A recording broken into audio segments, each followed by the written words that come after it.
A man walks 5 miles every morning. His cholesterol panel says he's fine. His doctor tells him he's the picture of health at 63. 4 months later, he's on a stretcher, having the worst chest pain of his life. A heart attack that came from nowhere. Except it didn't come from nowhere. It came from 3 numbers his doctor never ordered.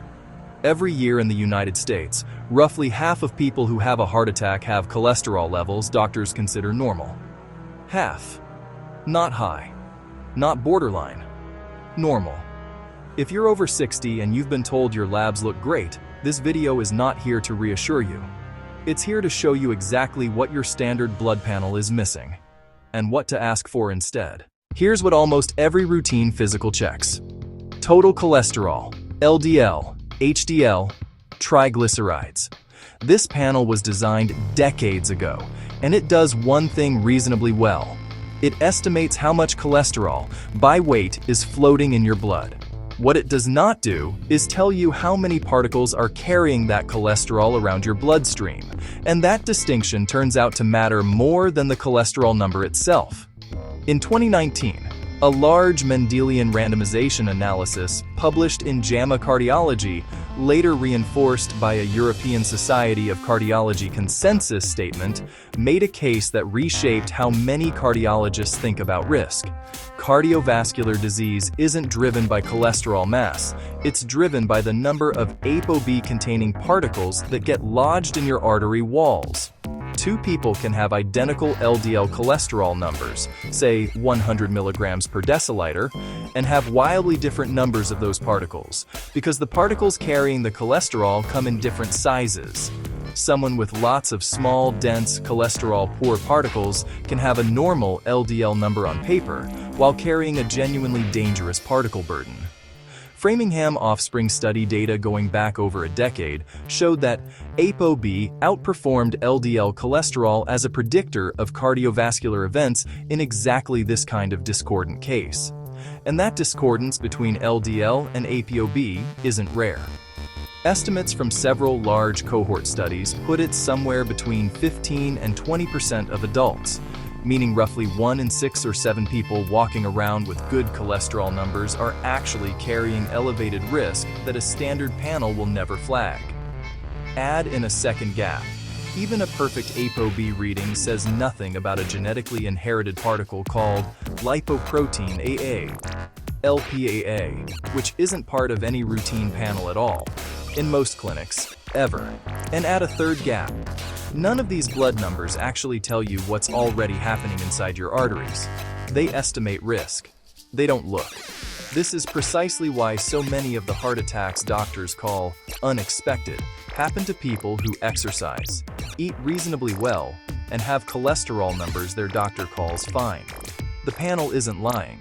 It's just answering a much narrower question than most people, and many physicians working inside a 15-minute visit, realize. To understand why ApoB matters so much, it helps to picture your bloodstream not as a river of cholesterol, but as a fleet of delivery trucks. Cholesterol is the cargo. The lipoprotein particle, the truck, is what actually drives through your artery walls and gets stuck. Every one of those trucks, whether it's carrying a full load or a half-empty one, has exactly one ApoB protein riding on its outside, like a license plate. Count the license plates and you know exactly how many trucks are on the road, regardless of how much cargo each one happens to be hauling that day. A standard LDL cholesterol test doesn't count trucks. It weighs the total cargo across the whole fleet and divides. That number can look reassuring even when the actual truck count, the number of ApoB particles, is high. Because a fleet of many small trucks, each carrying a little cargo, weighs the same as a fleet of few large trucks, each carrying a lot. But when it comes to artery damage, what matters isn't how much cargo is on the road, it's how many trucks are driving into the artery wall. Here's the mechanism at the cellular level. The inner lining of your arteries, the endothelium, normally acts like a smooth, sealed highway surface. When it's damaged by high blood pressure, smoking, chronic inflammation, or simply the wear of decades, small gaps open up. ApoB-carrying particles are small enough to slip through those gaps and lodge inside the artery wall itself. Once trapped there, they get chemically modified, oxidized, and your immune system reads that oxidized particle as an invader. White blood cells, called macrophages, rush in to clean it up, gorge themselves on the trapped particles, and turn into what pathologists literally call foam cells under a microscope. Foam cells accumulate, die, and form the fatty streak that is the earliest visible stage of atherosclerosis, a process that can begin in your 20s and 30s and simply accumulates, largely silently, for decades. Every ApoB particle that gets trapped is another truck added to that pile. This is why particle number, not cholesterol mass, is the number cardiologists increasingly consider causal, not just correlated with the disease. It's also why exercise, while genuinely protective for blood pressure, insulin sensitivity, and heart muscle function, does not reliably lower ApoB particle number for everyone. Being fit changes many things about your cardiovascular risk. It does not automatically change how many delivery trucks are on the road, especially if elevated particle number is being driven by genetics or by diet patterns that raise particle count more than they raise total cholesterol weight.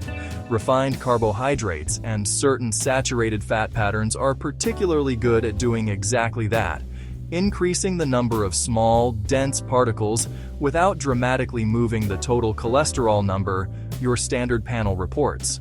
A person can run 5 miles a day, keep their weight steady, and still be running an ApoB count that's been quietly seeding foam cells in their coronary arteries for 20 years. The workout doesn't undo the plate count. Only knowing the number and treating it if it's elevated does that. The second gap is even less visible because most people have never heard of it and most doctors never order it. It's called lipoprotein A, abbreviated LPA, pronounced LP(a). Structurally, it's an LDL particle with an extra protein, apolipoprotein A, wrapped around it, and that extra protein does two dangerous things at once. It makes the particle even better at slipping into artery walls and starting the foam cell process described a moment ago, and it also interferes with your body's natural ability to break down blood clots, because apolipoprotein A closely resembles a clot-dissolving protein called plasminogen and effectively jams that system. So an elevated LPA doesn't just add to your plaque burden, it also makes you more likely to form a dangerous clot on top of that plaque if it ruptures, which is the final step in most heart attacks. Roughly 1 in 5 adults, some estimates put it closer to 1 in 4, carries a genetically elevated LPA level high enough to meaningfully raise cardiovascular risk, according to consensus statements from the European Atherosclerosis Society and position papers from the National Lipid Association. Here's the part that should concern anyone who has been told their heart health is in their genes, but under control. LPA level is almost entirely determined by a single gene, inherited from your parents, and it does not meaningfully respond to diet, exercise, or weight loss. You cannot walk it down. You cannot eat it down. The only current interventions are certain medications used specifically for very high levels, and, in some cases, a blood filtering procedure called apheresis reserved for extreme cases, which is precisely why simply knowing your number matters so much. It changes how aggressively your other risk factors, the ones you can control, need to be managed. Because LPA is genetic and stable over your lifetime, the position of most major cardiology guidelines, the European Society of Cardiology explicitly recommends this, is that it only needs to be measured once. One blood draw, one time, ever, and you know your risk category for the rest of your life. And yet most people over 60 listening to this have never had it checked, because it isn't part of a routine lipid panel and isn't something most primary care visits think to order unless a patient specifically asks or has a strong family history of early heart disease. If a parent or sibling had a heart attack or stroke before 55 or 60, that's not just a data point for your medical history form, it's a specific reason to ask for this exact test by name. The third gap ties the first two together, and it's about something habits can genuinely influence, which is why it belongs in the lifestyle layer of this conversation. Coronary artery calcium, measured through a CT scan called a CAC score, is a direct picture of calcified plaque already sitting inside your coronary arteries. Not an estimate, not a risk calculation, an actual image. The MESA study, one of the largest long-term cardiovascular research projects ever run in the United States, tracked thousands of adults with this scan for over a decade and found something that should reframe how anyone over 60 thinks about being fit. A CAC score of 0, meaning no detectable calcified plaque at all, was associated with a remarkably low 10-year heart attack risk, even in people with several other risk factors. But a high CAC score dramatically raised risk, even in people who exercised regularly, had normal blood pressure, and had cholesterol numbers their doctor called fine. In other words, fitness and healthy habits absolutely lower your odds of accumulating plaque in the first place. That part is real and worth continuing to invest in. But they do not erase plaque that decades of elevated ApoB particles and undetected LPA have already deposited. This is the lifestyle trap, assuming that because you feel strong, walk daily, and eat reasonably well, your arteries must be following along. Chronic low-grade habits that quietly work against you, even in fit people, include years of undertreated blood pressure that runs a little high but never gets addressed, sleep that's chronically shorted below 6 hours a night, and stress patterns that keep cortisol elevated for years, all of which accelerate the very endothelial damage that gives ApoB particles their opening in the first place. So what do you actually do with this? 4 steps, each one specific enough to write down and bring to your next appointment. Step 1. Ask your doctor for an ApoB test by name, not just a standard lipid panel. It's a simple blood draw, widely available, typically inexpensive, and increasingly recommended by major cardiology bodies as a more accurate risk marker than LDL cholesterol alone. The American Heart Association and the European Society of Cardiology have both issued statements supporting its use, particularly when LDL and other risk factors don't tell a clear story on their own. A general target many lipidologists use for adults with any cardiovascular risk factors is an ApoB under 80 milligrams per deciliter, and under 65 if you already have known heart disease.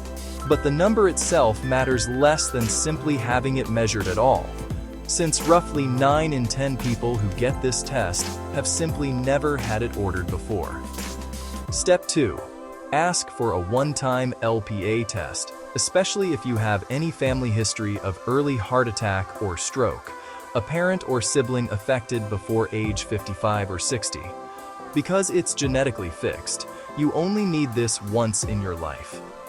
If your level comes back elevated, that single result should change how aggressively you and your doctor manage every other modifiable risk factor. Blood pressure, ApoB, blood sugar, and inflammation markers all need tighter targets than they would for someone with a normal LPA. Step 3. Ask about a coronary artery calcium scan, particularly if you're over 60 and haven't had one. It's a low-dose CT scan, takes about 10 minutes, and for most adults in this age range with no prior heart disease diagnosis, it isn't automatically covered by insurance the way a mammogram or colonoscopy is. But it's often available for a reasonable out-of-pocket cost, frequently under $200 at many imaging centers, and it gives you and your doctor an actual picture rather than an estimate.